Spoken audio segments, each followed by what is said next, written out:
Getting tired when you swim is not a training problem. If you're constantly fatigued when you swim, you need to fix your skills, not your fitness. When you finally improve your skills, you'll be able to swim for longer periods of time, all with less effort. Hi, this is Andrew Sheep with Mastering Flow. I help you dramatically improve your swimming by providing simple, actionable strategies that you can implement today, all without the need for in-person coaching.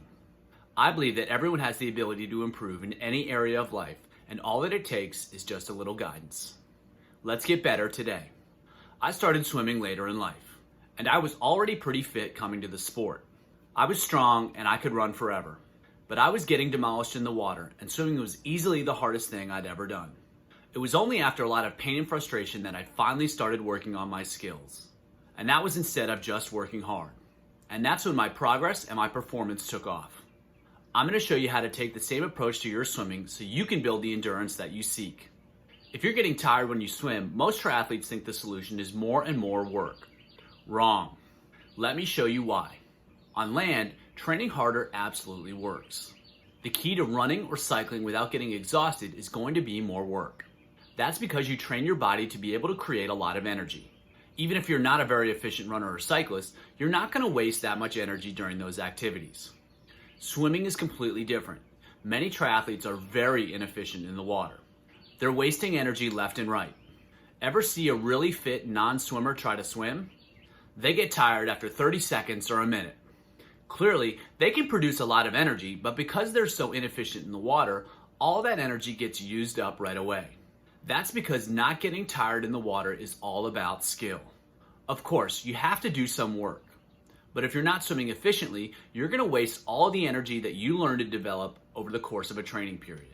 It's like driving a car with a hole in the gas tank. When you're swimming inefficiently, you're burning through so much energy that you can't possibly develop the fitness to overcome that inefficiency. It's impossible. You're not getting tired because you're not fit enough. You're getting tired because you're using way too much energy to swim. That is the problem that needs to get solved.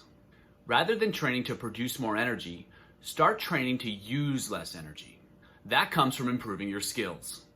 So what skills matter more than any others if you're trying to stop getting tired?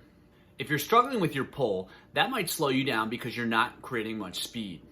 However, that won't necessarily make you more tired, just slower. But if your body position is a problem, that will have a major impact on how much energy it takes to move through the water. Swimming with poor body position is like riding a bike uphill. It's a lot harder. Ever wear a wetsuit? It's easier because it improves your body position. If you can improve your skills, you can recreate the same effect every time you swim. I was working with a triathlete that was really struggling with his endurance, particularly because he felt the need to constantly kick. We spent about 5 minutes working on some of the exercises I'm about to show you. His only response was, "It's so easy," and he said it with a huge smile on his face. Of course, how fast you improve depends on a lot of factors. But when you do improve your body position, it makes a huge difference. Here's the simple solution to make it happen. Step number 1 is learn to float. This is all about learning to feel comfort, support, and total relaxation in the water. The best part is that this is a skill that anyone can do, and you don't need a coach to show you how to do it. Grab a big breath, grab your knees, and float. No matter who you are, you'll find a settling point in the water, likely at the surface. It might take a few seconds to get there, but you will. Zero effort, total relaxation, floating. Exactly what you want. Now, let's turn it up. Grab a partner and have them push you underwater. The harder they push, the deeper you go. Now, this is the important part. The more they push you, the more the water pushes back. It's like a bouncy ball. The harder you throw it, the faster and harder the rebound. That's a key lesson. The more you push into the lungs, the more they push back. If you don't have a partner, do this. When you're in the water, jump up a little bit, grab your knees, and then crash back down into the water. You'll sink deeper in the water in the ball position, and then you'll shoot back up. It's the same idea. Now we're on step 2, which is learning how to press into the water. We just learned 2 important lessons. The first is that the water holds you up, and the second is that the water pushes back when you push the lungs. It's time to take advantage of number 2. This is the active jellyfish. The goal is to keep the hips at the surface without using your arms and legs. And how do you do that? You push into the water with your head and chest. Remember how the water pushes back? It happens because the lungs are trying to stay at the surface of the water. When you push down from the front with the head and the chest, the lungs get pressed down. They want to get to the surface and they're going to find a way. Because you're not pressing from the back, up comes the hips, exactly what you want. This exercise shows you how you can learn to keep your hips up using the lungs and how to do so easily. Step number 3 is learn to pull your legs up. This is the final step in the process. If you have muscular legs or legs that really seem to sink, this is probably the key step for you. I showed you how you can push into the water with your head and your chest to keep the hips up at the surface of the water. Now it's time to learn how to pull your legs up. Once you have stability from the ball position, it's simply a matter of learning to create tension in the hips and the legs to keep the legs up at the surface. Moving from the ball position to the X position allows you to find stability first, then learn to create leverage. You have to press with the chest and lift with the legs. It's the key to great body position. Once you gain comfort with this exercise, you can take it to the next level by performing the X float without the ball float. Can you get right into the position? If so, it's a great sign that you're locking in your skills.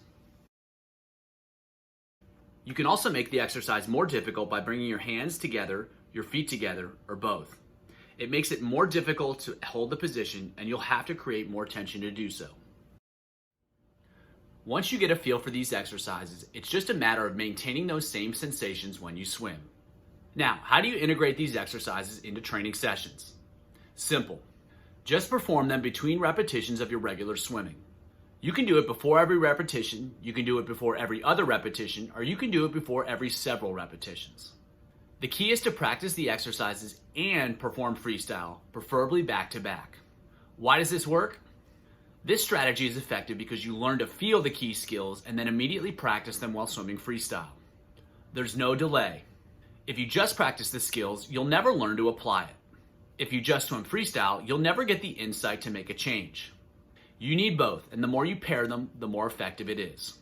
It doesn't really matter how you do so, you just have to do it.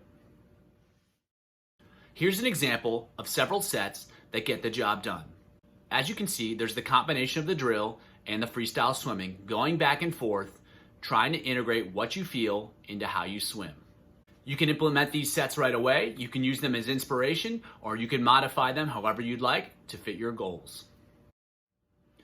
For more on how to improve your body position to improve your performance, check out this video right here. As always, keep it simple and keep getting better.